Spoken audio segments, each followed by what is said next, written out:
Messieurs les journalistes, d'abord vous devez comprendre que le processus de Luanda, chapeauté par le président Joao Lourenço, en tout cas ça a déjà échoué. Ça a déjà échoué parce que ce n'est pas aujourd'hui encore que nous allons attendre les résultats.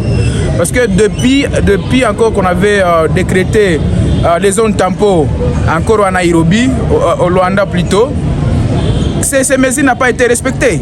Vous avez vu comment que les M23, les AFC violaient toujours ces mesures.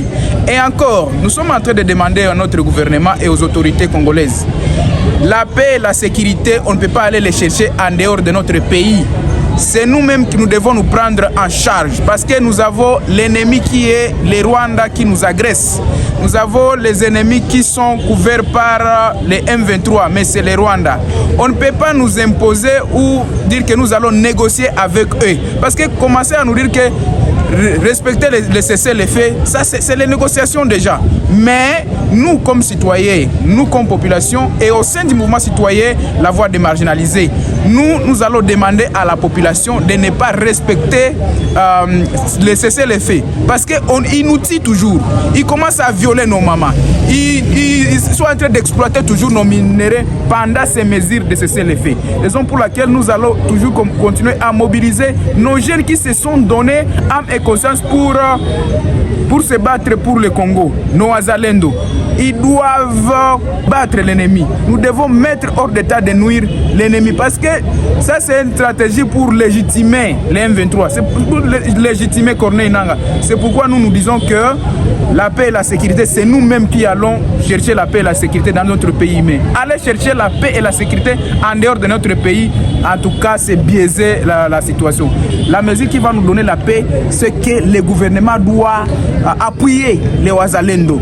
Le gouvernement doit mettre en place et mettre les moyens conséquents dans notre FARDC parce que nous n'avons qu'une seule armée. L'armée loyaliste est notre FARDC. Il faut mettre des moyens conséquents et suivre tous ceux qui sont en train de détourner les moyens qui sont alloués dans la défense, qu'on les mette en prison et qu'on appuie nos jeunes d'autodéfense pour mettre hors d'état de nuire les M23. À notre niveau, nous nous opposons catégoriquement à cette décision qui est ressortie des pourparlers qui sont intervenus à Luanda entre la vice-première ministre des Affaires étrangères, Madame Thérèse, et le représentant du Rwanda à Luanda. D'abord parce que nous estimons que c'est une mesure qui favorise plus la coalition RDF M23 AFC. Loin de là, nous craignons que les Rwandais ne puissent vraiment pas respecter ces engagements qui sont ressortis dans l'affaire des routes de Luanda. Nous pensons plutôt qu'il y a lié de privilégier le front militaire, de motiver l'armée et les jeunes résistants patriotes Ouazalendo, le vrai Ouazalendo, pour qu'ils, en tout cas, essaient un peu de maîtriser l'ennemi et bouter hors d'état de nuire la menace. Nous demandons donc au gouvernement congolais, au président de la République, chef de l'État, à pouvoir entrevoir autre chose que d'espérer à une issue par rapport au pourparlers de Nairobi. Kigali a toujours violé ce genre de mesures. On a vu la première trêve humanitaire décrétée pour la première fois. De toute façon, elle a été violée. Rien ne nous rassure que même c'est le fait qui vient d'être décrété pour la deuxième fois sera certainement respecté. Encore qu'on n'a pas précisé si ça va durer combien d'États. Nous sommes donc à notre soif de savoir les déçus de ces faits. Nous craignons que ce soit un moment à travers lequel la rébellion du M23 va devoir maintenant se réorganiser et faire des assauts contre les positions de l'armée nationale congolaise. C'est donc inopportun. Nous invitons le chef de l'État plutôt à se concentrer sur le front militaire, le front humanitaire qui est aussi dramatique aujourd'hui, les déplacés de guerre souffrent. Voilà ce qui vaut la peine.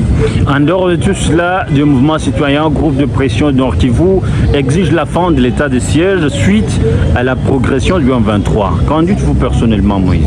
Absolument, parce que la mesure décrétée depuis 3 ans aujourd'hui n'a pas obtenu gain de cause. Nous sommes effectivement désolés de voir qu'en début de l'état de siège décrété dans la province du Nord Kivu,